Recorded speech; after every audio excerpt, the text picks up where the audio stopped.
ഇന്ന് ഏജാൻ്റെ ചാനൽ വന്നിരിക്കുന്നത് പാണലാടാണ്. ആ പാണലാട് വരാനുള്ള കാരണം നിങ്ങൾക്ക് മനസ്സിലായിട്ടുണ്ടാവും. എൻ്റെ തൊട്ട് ബേക്കിൽ നിങ്ങൾക്ക് കാണാം നല്ല ചൂടാണ്. എന്തായാലും പൊതുവേ നല്ല ചൂടാണ്. അതുപോലെ തന്നെയാണ് ഇലക്ഷൻ്റെ ചൂടും. നല്ല ചൂടിൽ പോയിക്കൊണ്ടിരിക്കുന്ന എല്ലാ സ്ഥലത്തും. ഇന്ന് പാണലാടുള്ളത് ഒരു ചെറിയൊരു പ്രദേശമാണ് പാണലാട്. ആ പാണലാട് ഒരു കർഷകൻ്റെ, ഒരു മധു എന്ന ഒരു കർഷകൻ്റെ ഒരു കലാവിരുന്നാണ് നമുക്ക് ഇവിടെ കാണാൻ സാധിക്കുന്നത്. അരിവാൾ ചുറ്റിക നക്ഷത്രം VK സനോജ് എന്നാണ് ഇതിൽ എഴുതിയിട്ടുള്ളത്. എന്തായാലും എല്ലായിടത്തും നല്ല രീതിയിൽ ഇലക്ഷൻ പ്രചരണം നടക്കുമ്പോൾ ഒരു വ്യത്യസ്ത എന്ന് പറഞ്ഞ രീതിയിലുള്ളൊരു പ്രചരണം കൂടി ഈ പാണലാട് നടക്കുന്നുണ്ട്. നമുക്ക് കാണാൻ സാധിക്കും എത്ര മനോഹരമായിട്ടാണ് അദ്ദേഹം ഇതിൻ്റെ പണി പൂർത്തീകരിച്ചത് നമുക്ക് കാണാൻ പറ്റും. ഇതിൻ്റെ ചീരയാണ്, ഇത് ചീരയാണ്. ആ ചീരയാണ് അരിവാൾ ചുറ്റികക്ക് ആക്കിയത്. ഇത് നമ്മുടെ നെല്ലാണ്. നെല്ല് എന്ന് പറയുമ്പോൾ വയലിൻ്റെ ഒരു സാധനങ്ങൾ കൊണ്ടും VK സനോജ് എന്നും കൂടി എഴുതിയിട്ടുണ്ട്. എത്ര ദിവസത്തെ കഷ്ടപ്പാടാണെന്നും ഇതിൻ്റെ എങ്ങനെയൊക്കെയാണ് തയ്യാറാക്കിയത് നമുക്ക് അറിയണതിൻ്റെ അതിൻ്റെ വിശേഷങ്ങളിലേക്ക് പോകേണ്ടത്. എന്തായാലും ബാക്കി എല്ലാ കാര്യങ്ങളും നമുക്ക് അതിൻ്റെ വിശേഷങ്ങളും കാര്യങ്ങളും പെട്ടെന്ന് അറിഞ്ഞിട്ട് വരാം.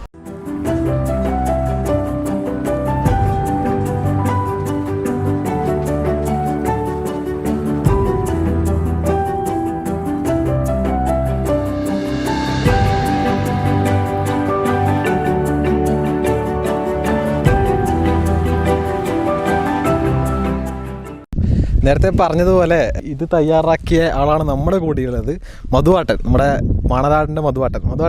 എന്തായാലും എല്ലാ ഒരു ഇലക്ഷൻ ടൈമിനും ഒരു വ്യത്യസ്തത നിറഞ്ഞൊരു പ്രചരണം ഈ ഒരു പാണലാട് ഉണ്ടാവുന്നുണ്ട്. അതിൻ്റെ മുഖ്യധാരയിൽ നിൽക്കുന്ന ഒരാളാണ് മധുവാട്ടൻ.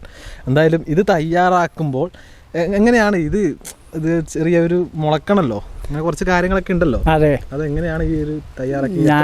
എത്ര ദിവസം എടുത്തു? ഇത് ഏകദേശം ഒരു മാസത്തിൽ മേൽപോട്ട് എടുത്തിട്ടുണ്ട്. പിന്നെ ഒരു വ്യത്യസ്തമായ പ്രചരണ രീതിയിലും വേണമെന്നുള്ളൊരു ഉദ്ദേശം എനിക്കുണ്ടായിരുന്നു. നമ്മളെ കാര്യമായ സഖാവ് സനോജ് നിൽക്കുന്നതുകൊണ്ട് എനിക്കൊരു വ്യത്യസ്തമായി ചെയ്യണം എന്നുള്ള ഒരാശയം തോന്നിയിട്ടാണ് ചീരനെ കൊണ്ടൊന്ന് നോക്കാമെന്ന് വിചാരിച്ചിന്. അതിന് നല്ല ബുദ്ധിമുട്ടുണ്ട്. അങ്ങനെ കുറച്ച് വലിപ്പവും കൂടി പോയി ആകെ ഒരു കൺഫ്യൂഷനിലായിന്. എന്നാലും അതിൻ്റെ ഒരു ഏകദേശം മോഡലിൽ കിട്ടിയിട്ടുണ്ട്. ചീര ആയതുകൊണ്ട് 2 നേരം നനക്കണം. അതിൻ്റെ ചെറിയ കളകളെല്ലാം വരുമ്പോൾ പറിക്കണം. ഇതിൻ്റെ അകത്ത് തന്നെ വേണം കുറച്ച് ദിവസം. അങ്ങനെയാണ് ഇതിനെ പരിപാലിച്ച് പോകുന്നത്. പൊതുവേ എവിടെ നമുക്ക് ഇങ്ങനെ ഒരു പ്രചരണം രീതി കാണാറില്ല. ഇതിപ്പം മാതൃകാപരമായിട്ടാണ് ഈ ഒരു ഇലക്ഷൻ്റെ ഭാഗമായിട്ട് മധുവാട്ടൻ്റെ വക ഇങ്ങനൊരു സംഭവം നടത്തില്ല. ഇത് ഇനി പുതിയ തലമുറക്കൊക്കെ ഒരു പ്രചോദനമായിരിക്കും. കുറച്ച് ലേശം കൃഷിയിലെല്ലാം ഇറങ്ങുന്നവർക്ക് ഇങ്ങനത്തെ കണ്ടിട്ട് ചെറുങ്ങനെയെല്ലാം ആക്കി തുടങ്ങുമായിരിക്കും. അങ്ങനെ പറയാനുള്ളൂ. തീർച്ചയായിട്ടും. അതെ, എന്തായാലും ഇപ്രാവശ്യം പാണലാട് തന്നെയാണ് ഈ വെറൈറ്റി ഈ പ്രചരണ രീതിയിൽ മുന്നിട്ട് നിൽക്കുന്നതാണ് എനിക്ക് പറയാനുള്ളത്. എന്തായാലും ഇത് നെല്ലല്ലേ ഇത്? പിന്നെ അതെ, ആദ്യം ചീരവിത്തിനെ കൊണ്ടുള്ള വലിയ അരിവാളാക്കി. അത് ഏകദേശം ഒരു മാസം മുന്നേ അതിൻ്റെ പ്രാരംഭ പ്രവർത്തനം തുടങ്ങിയതിന്. ഇത് നെല്ല് വാങ്ങിയിട്ട് പിന്നെ സനോജിൻ്റെ പേര് അതേപോലെ തന്നെ ഇതായിരുന്നു. ഇതൊരു 30 അടി വലിപ്പമുണ്ട് ഇതിന്. പിന്നെ നെല്ലിനെ കൊണ്ടുള്ള ആ ബോർഡറും അങ്ങനെ ചീര നല്ല മോശമില്ലാത്ത രീതിയിൽ ചുവപ്പൻ ചീരയായിട്ട് വരികയും ചെയ്തിട്ടുണ്ട്. ഈ ഒരു പ്രദേശത്ത് ഈ ചുമരൊക്കെ എഴുതുന്നതും മധുവാട്ടനാണെന്നുള്ളൊരു ടോക്ക് കേട്ടിട്ടുണ്ടായിരുന്നു. ഇത് എഴുതാൻ അത്ര വശമില്ലെങ്കിലും ചുമരത്ത് ഞാൻ തന്നെയാണ് ചെയ്യല്. അങ്ങനെ ചെയ്ത് വരുത്തുന്നുണ്ട്.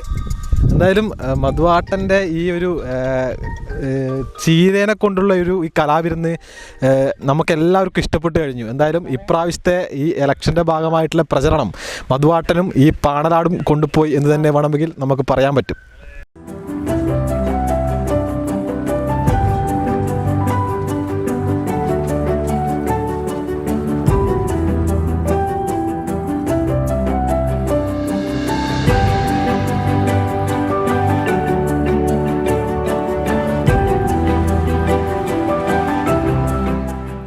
വ്യത്യസ്ത നിറഞ്ഞ ഇലക്ഷൻ പ്രചരണ രീതികൾ നമ്മൾ കണ്ടിട്ടുണ്ട്, പല രീതിയിൽ കണ്ടിട്ടുണ്ട്. പക്ഷേ ഏറ്റവും വ്യത്യസ്ത നിറഞ്ഞതും എന്നാൽ മാതൃകാപരവുമായിട്ടുള്ള ഒരു പ്രചരണമാണ് ഈ കൊച്ചു പ്രദേശത്ത് നമുക്ക് കാണാൻ സാധിക്കുന്നത്. എത്ര മനോഹരമായിട്ടാണ് ഇത് തയ്യാറാക്കിയത് നമുക്ക് കാണാൻ പറ്റും.